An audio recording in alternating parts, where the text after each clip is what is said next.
And welcome back. It's time for this week's Capitol Report with Pat McGuigan of CapitolBeatOK.com.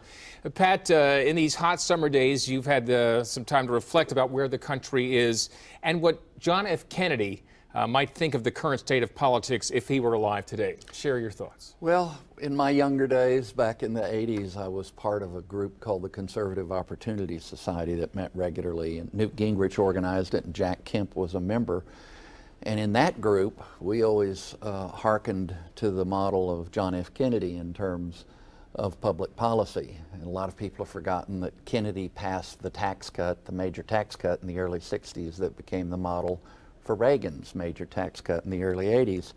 But that's not all. There was a recent post on Eagle Rising, a website, that had a great collection of John F. Kennedy quotes, including one about the Second Amendment, in which Kennedy said it was unlikely that the fears of government tyranny that gave rise to the Second Amendment would ever be a major danger to the nation, but the amendment was still an important declaration of the basic civilian-military relationship. He said, "I believe the Second Amendment will always be important." John F. Kennedy also said, "It's an unfortunate fact that we can only have peace by preparing for war." Now, he was paraphrasing George Washington there, but that's still a pretty good line. Finally, there was this line about the nation and people of Israel. Israel was not created in order to disappear. Israel will endure and flourish. It is the child of hope and the home of the brave. It can be neither broken by adversity nor demoralized by success. It carries the shield of democracy, and it honors the sword of freedom. That's John F. Kennedy. And that's not ancient history. No, you're not. You're absolutely right, it's not. All right, now, in the past, we have pointed out when your punditry, your predictions have been off the mark, but I think we have to give it up to you because you were right on when you said you predicted the state Democratic Party would extend primary voting rights to independent voters. You got it right, and you also talked to the author of that idea. Yeah, you know, it helps to talk to people, and in some cases people that on some issues, not all, but on some issues I don't agree with, and that I think that's a sign, I hope, of journalism.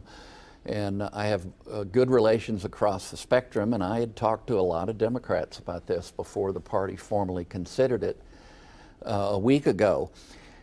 Scott Inman and Emily Virgin were for it. So was former Governor David Walters, former Governor George Nigh, and former Governor Brad Henry. Those aren't a collection of lightweights.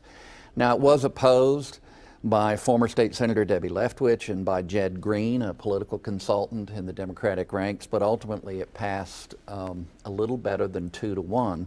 Tom Guild developed this concept, the two-time congressional nominee, including a guy that did the best in recent decades of any Democrat in running for the office. They amended the resolutions of the party, the bylaws. He worked through social media. He had help from Susan McCann of Change, Oklahoma. David Holt on the Republican side says, you know, maybe we ought to think about doing this because it does make the party more inclusive and broad-based. All right, so I won't ask your prediction on that right now, but we'll talk about that in the future. And you can read more about these and other topics at CapitolBeatOK.com. For Pat McGuigan, I'm Alex Cameron. Have a great day.